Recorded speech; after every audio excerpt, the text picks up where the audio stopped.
This is a brief explanation for how the water works. This comes in from the well.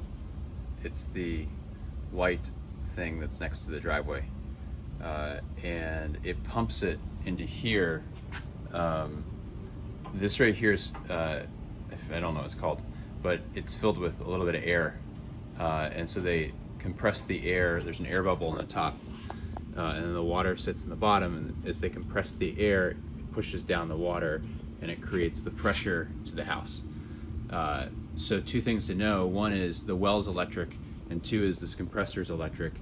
If you lose power, then eventually you will lose pressure in your water system. We keep a couple of gallons of fresh water, potable water, just in case we lost power, which we never did for more than like a couple hours. But it's useful to know that, hey, if you lose power, you will have water for a little bit, and then as soon as this thing exhausts its pressure, you will not. The water exits the compressor. This thing, by the way, is serviced by Aquaman Water Service. I forget his name. He's great. He's local. He'll come out. He looked at it in 2019 and replaced, I think this is like the pressure gauge or the stolinator that decides whether to kick it on or not. But other than that, there's basically nothing to replace on this. It's a cylinder. Then it comes out and it goes through a filtration system. This is a sediment filter. You probably want to replace it every once in a while. To replace it, you turn it off like that. And then you're going to use this wrench that is that we keep right here. You just slide it on here and then actually just turn it, and it'll open up. I'm not going to do it right now because there's dishwashers running. But and then just firmly put it back on, and then turn the other way to do the water open. And there's open, close on the top. The filters you can buy at Home Depot. You can buy them online. You can buy them at the local farm store, which is just outside the transfer station. I've experimented with a couple. They're like, you can get the carbonated, activated carbon ones. This is just a normal woven nylon one. It just takes the sediment out. And then it goes from there into this system, which is either to make the water more basic or more alkaline, I forget which. But the thing to know about this is that it actually will consume the activation stuff. And you can't see, but if you shine a flashlight, which I don't have, on this, it's actually a translucent cylinder, and you'll be able to see the level of the sediment inside. Right now it's full, but over time, maybe over the course of a year or 2 years, depending on how often you're out here, the sediment will get consumed and it'll come down. And basically what this thing's doing is, it's like the water gets piped all the way to the bottom, and then it goes through the sediment, and then it gets extracted on the top. So if you have less sediment, there's less water treatment. You can buy the sediment on Amazon. I'll put a link to what we've used in the past. To fill it up, it's kind of annoying. Turn off the system, which you can do by just turning both of these red knobs so that there's no water flowing through here. It'll still flow to the house. It'll just isolate this from it. Then you can open this up. I've used a pipe wrench in the past, and I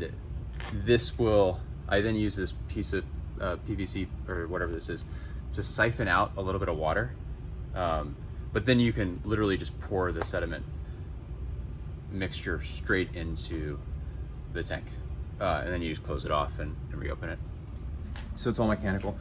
And then this here is a timer, which every week will cycle, and it's called regenerate the water. So basically you can still use water in the house while this is happening. You don't even realize it's happening, but it's on a timer, and every week it will send water back through the system the other direction to filter it. And then this white pipe is where that water that gets sent the wrong way through the system gets sent out to just a drain. So that keeps the system working. This is plugged in. You should keep it plugged in. It also will tell you cool things like, if I can get there, it's been a while since I played with this. It'll show you how much water is being consumed in the house right now. So right now we're at 0.7 gallons per minute. And it'll show you how much is remaining in the tank, I think until the next regeneration will happen. So it'll either regenerate on schedule or it'll regenerate every 1,000 gallons of water use. And then finally, so then the exit out of these water, it's not a softener, it's either alkaline or base, goes out to the main house. And then this is our hot water heater. It's electric, it's relatively new. We've had absolutely no issues with it. The only thing to know is in the winter, we turn off the water when we leave because we just don't know what will happen. And we don't want a frozen pipe when we come back. So we turn off the water, which is this main water shut off.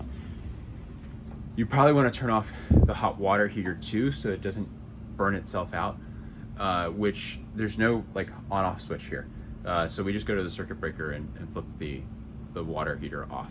And then when we come back, you turn the water on, you turn the water heater on, and it takes, I don't know, 30 minutes before you have hot water in the winter.